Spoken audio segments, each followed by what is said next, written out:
2025 ICC champions ট্রফির প্রস্তাবিত সূচি ফাঁস। লাহোরে ভারতের বিপক্ষে ম্যাচ দিয়ে মিশন শুরু করবে বাংলাদেশ। ভারত পাকিস্তান মহারণ 1 মার্চ। টি-20 বিশ্বকাপে বাংলাদেশের আরও ভালো করা উচিত ছিল মন্তব্য সাইফুদ্দিনের। গ্লোবাল ফ্র্যাঞ্চাইজ লিগে পারফর্ম করে আবারও জাতীয় দলে ফেরার প্রত্যয়।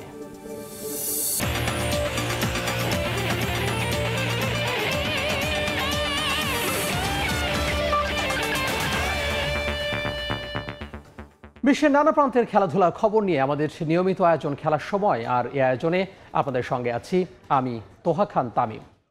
জানা গেল 2025 চ্যাম্পিয়ন্স ট্রফির প্রস্তাবিত সূচি। খবর, গ্রুপ পর্বে বাংলাদেশের ম্যাচ 3টি হবে 20, 24 ও 27 ফেব্রুয়ারি। 20 ফেব্রুয়ারি ভারতের বিপক্ষে ম্যাচ দিয়ে শুরু হবে বাংলাদেশের champions trophy mission. Bharat Pakistan match মাঠে গড়াবে 1 মার্চ। আসরের ফাইনাল অনুষ্ঠিত হবে 9 মার্চ। টি-20 বিশ্বকাপে দলের ভরাডুবি নিয়ে যতটা না মাথা ঘামাচ্ছে পাকিস্তান বোর্ড, তার চেয়ে অনেক বেশি আগামী বছরের চ্যাম্পিয়ন্স ট্রফি আয়োজন নিয়ে। 1996 ওয়ানডে বিশ্বকাপের পর আর কোনো আইসিসি ইভেন্ট হয়নি পাকিস্তানে। 2025 সালের চ্যাম্পিয়ন্স ট্রফির মধ্য দিয়ে তাদের 29 বছরের অপেক্ষার অবসান ঘটতে যাচ্ছে। তাই একটু বেশি রোমাঞ্চ কাজ করছে পাকিস্তানিদের মনে।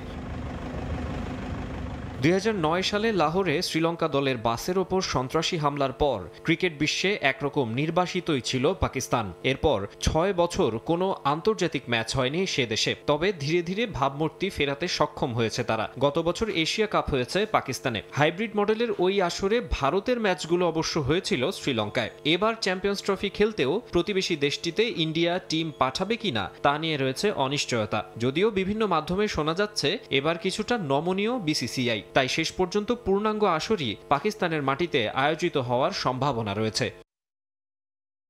প্রস্তাবিত সূচি অনুযায়ী আসরটি অনুষ্ঠিত হওয়ার কথা 19 ফেব্রুয়ারি থেকে 9 মার্চ পর্যন্ত। এরই মধ্যে আইসিসির কাছে পূর্ণাঙ্গ পরিকল্পনা জানিয়েছে পিসিবি। আনুষ্ঠানিক ঘোষণা না এলেও এবার জানা গেল ভেন্যু ও দিনক্ষণের বিস্তারিত।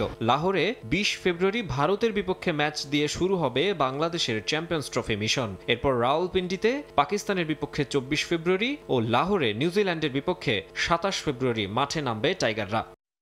19 ফেব্রুয়ারি করাচিতে পাকিস্তান নিউজিল্যান্ড ম্যাচ দিয়ে পর্দা ওঠার কথা এই এলিট ইভেন্টের। অস্ট্রেলিয়া ইংল্যান্ড ম্যাচ 22 ফেব্রুয়ারি, 23 ফেব্রুয়ারি ভারত নিউজিল্যান্ড, 26 ফেব্রুয়ারি অস্ট্রেলিয়া দক্ষিণ আফ্রিকা, আর 2 মার্চ হবে ইংল্যান্ড দক্ষিণ আফ্রিকা ম্যাচ।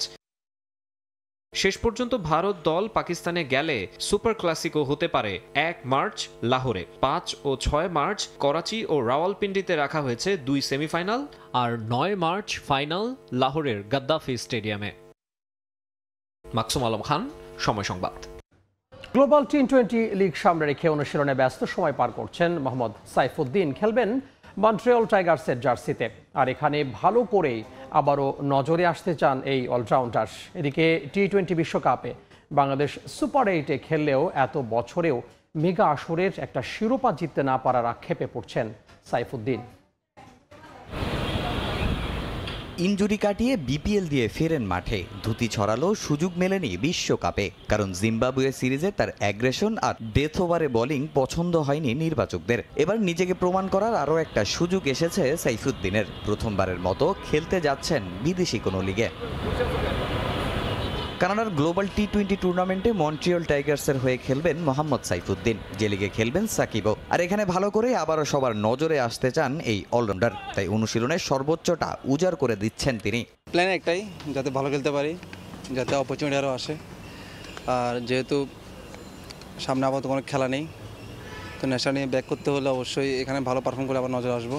এটাই মূল লক্ষ্য, ভালো করা। যে ল্যাকিংসগুলোর কথা বললেন অবশ্যই কাজ করব। যেহেতু অনেক ঢাকাতে বা সারা বাংলাদেশে অনেক বৃষ্টি হচ্ছে, আপাতত উইকেটগুলো রেডি না, ফুল পেসে বল করার মতো এটা এখন তৈরি হয়নি। ইনশাল্লাহ যদি উইকেট অ্যাভেলেবেল পাই, চেষ্টা করবো যে সব ল্যাকিংসগুলো আছে ওগুলো নিয়ে কাজ করার। সাইফুদ্দিনকে ছাড়া এবারের বিশ্বকাপের সুপার 8-এ খেলেছে বাংলাদেশ। টাইগারদের টি-20 ইতিহাসে যা সর্বোচ্চ সফলতা। তবে এতে সন্তুষ্ট নন সাইফ। এত বছরেও একটা বিশ্বকাপ জিততে না পারার আক্ষেপ আছে তারও। ইকুয়েশন ছিল যে সেমিফাইনালে ওঠার, ভালো সুযোগও ছিল, তো হয়তোবা হয়নি। তারপর আমি ওদের চেষ্টাকে আমি অ্যাপ্রিসিয়েট করি। অবশ্যই নিজের দেশ ভালো খেলতে ভালো লাগে। যেমন ইন্ডিয়া অনেক সেলিব্রেশন করছে ওয়ার্ল্ড কাপ জেতার পর, তো এগুলো দেখলে অবশ্যই আমাদের গায়ের লোম দাঁড়িয়ে যায়। তো ইনশাল্লাহ আমরা মাঝে মধ্যে রিয়েলাইজ করি যে আমরা কবে এরকম চ্যাম্পিয়ন হব, কবে এরকম দেশের মানুষের সাথে এরকম উদযাপন করব। সাইফুদ্দিনের পরিবর্তে বিশ্বকাপ স্কোয়াডে জায়গা পেয়েছিলেন তানজিম সাকিব। আস্থার প্রতিদানও দিয়েছেন তিনি। তাই নিঃসন্দেহে আবারও বিবেচনায় আসতে সাইফুদ্দিনকে দিতে হবে কঠিন পরীক্ষা। 6 মাস বাদেই আবার আইসিসি চ্যাম্পিয়ন্স ট্রফি। কম্পিটিশন তো শেষ নেই, ভালোর উপরে তো ভালো আছে, তো ইনশাল্লাহ চেষ্টা করবো আরও ভালো করার। অবশ্যই আমি তাকে অ্যাপ্রিসিয়েট করি। তানজিম সাকিব অসাধারণ খেলেছে, যদিও আমার সে কলিগ আবনিতে আমরা একসাথে খেলেছি। তো এইটাই আসলে ক্রিকেটারদের, কেউ ভালো খেলবে কেউ খারাপ খেলবে, তো এটার জন্য আসলে খুব বেশি চিন্তা না করে নিজে কীভাবে আরও বেটার কিছু করা যায় সেই দিকে চেষ্টা করব। প্রত্যেকটা ক্রিকেটারেরই দিন যায়, ওর দিনে ও ভালো, আমার যখন দিন আসবে আমি আমার সেটা দেওয়ার চেষ্টা করব। ইনজুরিতে ক্যারিয়ারের অনেক কিছু হারিয়েছেন সাইফুদ্দিন, তবে অতীত নিয়ে আর ভাবতে চান না। আপাতত লক্ষ্য জাতীয় দলে নিয়মিত হওয়া। তামিম হোসেন, সময় সংবাদ, ঢাকা। বাকিংহাম প্যালেসে ওয়েস্ট ইন্ডিজ দলের ক্রিকেটারদের সঙ্গে সাক্ষাৎ করলেন ব্রিটেনের রাজা তৃতীয় চার্লস। ইংল্যান্ড জাতীয় দলের বিপক্ষে টেস্ট সিরিজ খেলতে উইন্ডিজ ক্রিকেটাররা এখন ইংল্যান্ডে। খেলা শুরুর আগে ব্রিটেনের রাজা তৃতীয় চার্লস পুরো দলকে আমন্ত্রণ জানান বাকিংহাম প্যালেসে। সম্প্রতি ক্যারিবিয়ান দ্বীপপুঞ্জে আঘাত হানে হারিকেন বেরিল, যাতে ক্ষতিগ্রস্ত হয়েছে Saint Vincent and Grenadines, Jamaica ও গ্রেনাডা। এ সময় রাজা তৃতীয় চার্লস হারিকেন আক্রান্তদের খোঁজ খবর নেন, তাদের পাশে থাকার আশ্বাস দেন। হারিকেন আক্রান্তদের জন্য 5 লাখ পাউন্ড অনুদানের ঘোষণা দিয়েছে যুক্তরাজ্য।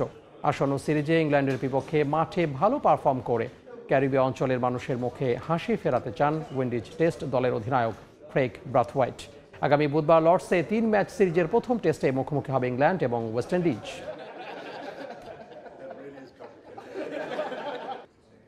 সময় আরও থাকছে। প্লেয়িং ক্যারিয়ার শেষ করার আগেই ফুটবলারদের কোচিং কোর্সের হিড়িক, জাতীয় দলের খেলোয়াড়দেরও শেখা উচিত, মন্তব্য রায়হান হাসান সোহেলদের। ঘরোয়া লিগের বিরতির মধ্যে কোচিং কোর্স করছেন জাতীয় দলের বেশ কয়েকজন ফুটবলার। এএফসির এই কোর্সে নতুন সব নিয়ম কানুন শিখছেন ফুটবলাররা। মাঠের খেলায় যা বড় ভূমিকা রাখবে বলে জানান কোর্সে অংশ নেয়া ফুটবলাররা।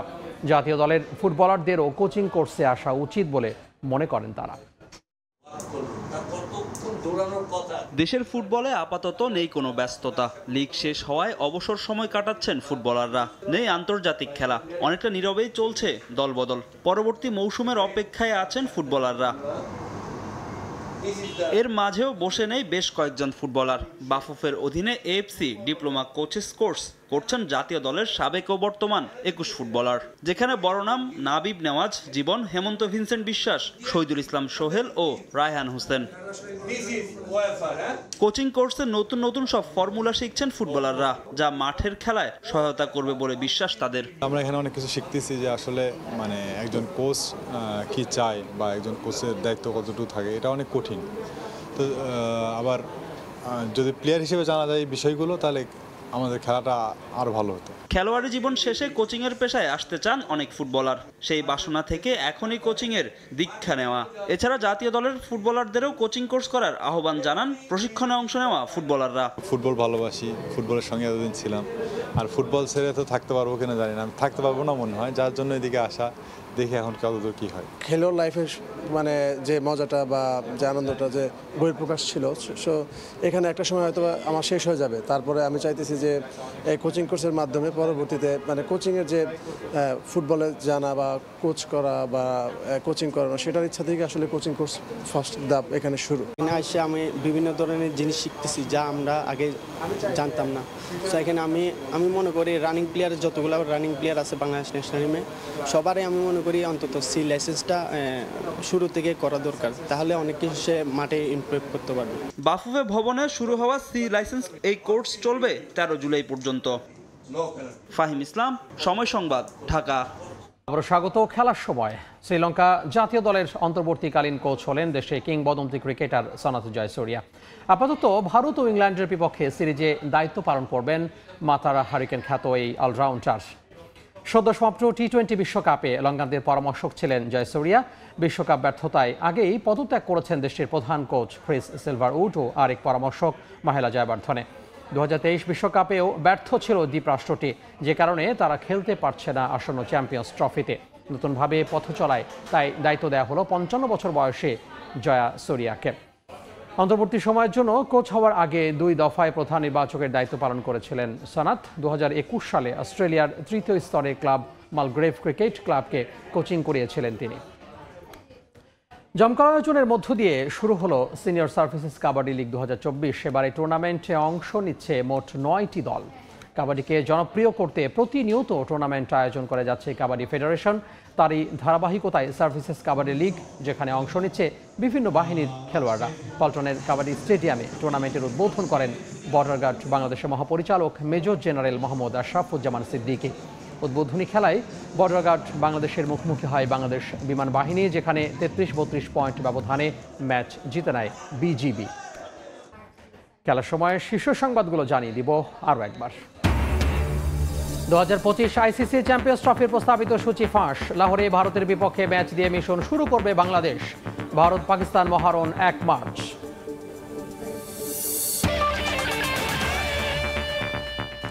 এই ছিল খেলার সময়ের এখনকার মতো। দুপুরের সময় সঙ্গে থাকবেন সহকর্মী ওমর ইনান।